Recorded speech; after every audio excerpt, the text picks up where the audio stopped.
Napapansin nyo ba na pag humahaba yung inyong mga buhok, lalo na to sa mga babae, napapansin niyo pag humahaba yung buhok, lalo na pag nag-touch na dito sa breast line, pag humahaba yan, napapansin nyo na natutuyo yung dulo. Okay? So kung naalala nyo yung kasabihan na 100 beses mo raw suklayin ang inyong mga buhok para maging healthy, yun po ay may katotohanan.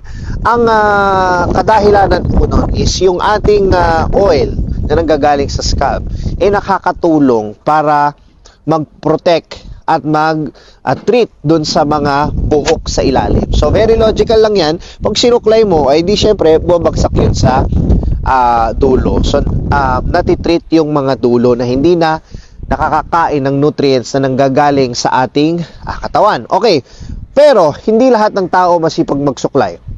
Aminin natin, ganun talaga buhay. Hindi lahat ng tao ay nagsusuklay. Okay? So, ano ang pwede mong gawin? Ang pwede mong gawin is gumamit ka nito. Okay, paano siya gamitin?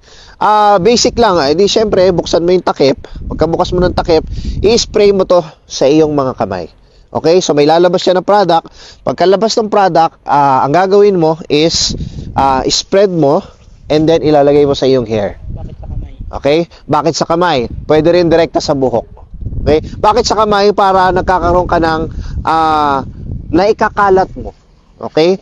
Ngayon, naikakalat mo ng maayos, maikakalat mo sa buhok ng maganda. Okay? May spread mo ng maayos. Ngayon, pagka-spread mo ganyan, suklayin mo.